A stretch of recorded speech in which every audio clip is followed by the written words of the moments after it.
I'm Beck and welcome to one of my reading check-ins, my weekly videos of what I'm currently reading. Please like and subscribe if you enjoy these to support my channel, that would be amazing. But let's talk about what I'm reading, because after last week's video, I have an update for you. And that is I finished 2 books. So I finally finished Oathbringer, and then I also finished Convenience Store Woman, both of which will be in my October wrap-up. So keep an eye out for those. What that means for now is I can pick more stuff to read. So I ended up starting Bloodguard. This is a romantasy about Leith and Maeve. Leith is a gladiator and he's fighting in the arena to stay alive, essentially. And then Maeve is a royal court princess who is an elf, and I believe she's not favoured in the court. And I think there is like political machinations. At the beginning of the book, Leith and Maeve lock eyes and they have like a flare of emotion for each other.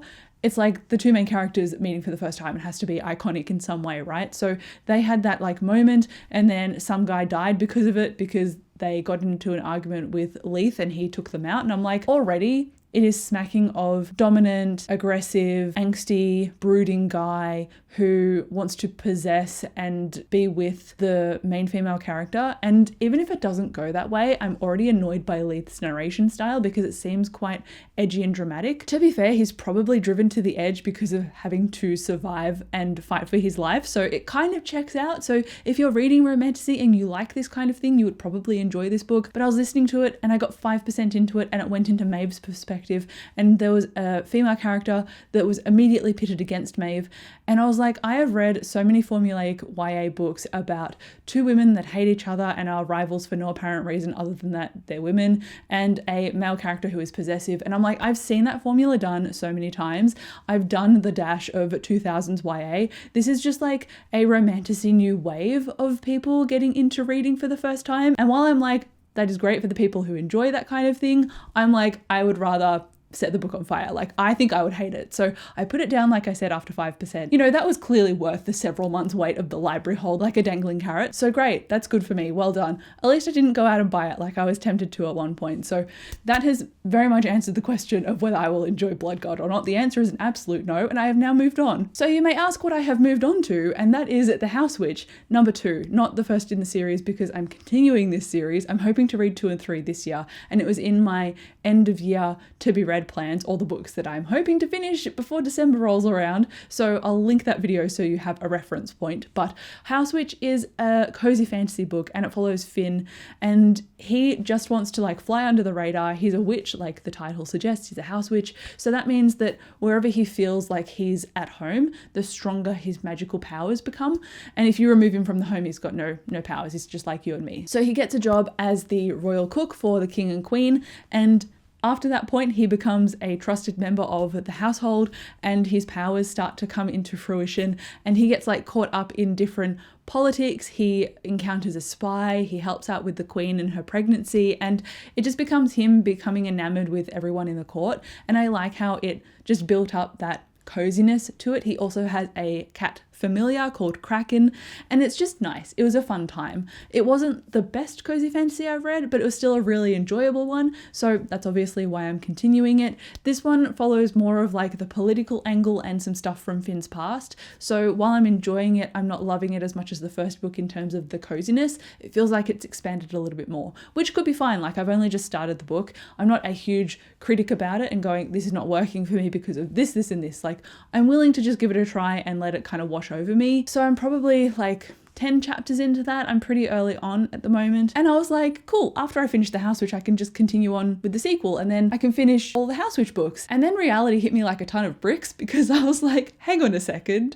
I've only just finished Oathbringer, and yet December is fast approaching, and that means that I need to finish reading Rhythm of War, and I've not yet started Rhythm of War. So in my schedule, because I actually like try and keep roughly organized around my video content, I've penciled this into my schedule for the end of November as posting a best bits of Rhythm of War. If you've missed them, I'll link my Brandon Sanderson playlist as well, because I've been doing best bits of each book with all my favorite quotes and moments and everything. And I'm like, if I do that video, that means I need to build time into the end of November, which includes filming, editing, and exporting the content. So that probably leaves me only like 2.5 weeks to read this. It's a 1,200 page book. No pressure, the audiobook is like over 40 hours. This is a concern. So I think as soon as I finish The House Witch, and that'll be soon, like in a couple of days, I've got 3 hours of the audiobook because I listen at multiple speed. So I think if I can smash that out, do a lot of cleaning, a lot of housework, listen to my audiobook while I do it, I think I can get to this pretty early on. So in my next update, expect to see me go, I've read more of this. And I know I said that about Oathbringer in my previous videos, and then I would get to you and be like, yeah, I've read 100 pages. Like, I haven't continued that much. To be fair, 100 pages in a normal book, a lot of progress. 100 pages in this, it's like a drop in the ocean. So I have my work cut out for me, and I'm hoping that the looming deadline kind of lights a fire behind me. This is the thing that I need to finish. So that is it for my update at the moment. I'll talk to you again in my next clip at the end of the week, and we'll see where I ended up landing. Hopefully with some progress in this one. Hello, I did something really stupid, and that is I'm currently reading The House Witch, right? But I'm reading book 2. I've got about 3 hours left of the audiobook, but I was reading the book and going, it seems like these characters have developed their relationship off screen because it is different to what I left it as. And yet I was still enjoying the book. Like I said, it had political intrigue and, you know, things from Finley's past coming up. And I was like, this is good, but like, I feel like I've missed something. Turns out I've missed an entire book because I realized I was reading book 3 instead of book 2. So I stopped book 3 and I've still got 3 hours left, and I'm like, I need to read book 2 instead. And lo and behold, it has the characters who were starting to get together at the end of book 1.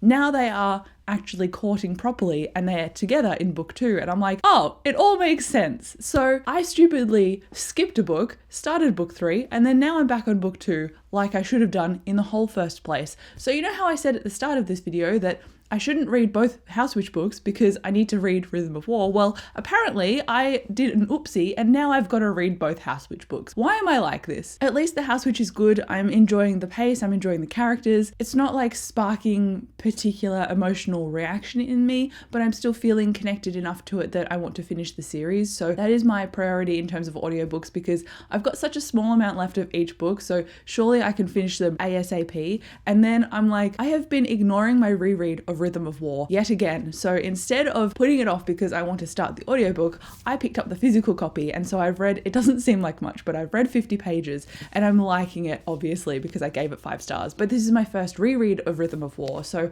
I am picking out quotes already and I'm still only 50 pages in. So it's going to be a really good time. I can just feel it and I'm really looking forward to it. So that is my week of reading this week, which is stupidly chaotic because why would I start book 3 when I should have read book 2? But anyway, apparently these things happen to me, but that is all that I'm currently reading. Next week I'm still going to be reading Rhythm of War, but I'm hoping that I'm going to make at least some progress and finish one of the House Witch books, if not both, before I talk to you next. So thank you so much for watching this video. I'll come chat to you down below in the comments, like and subscribe if you enjoyed, but I'll talk to you below and I'll see you in my next video.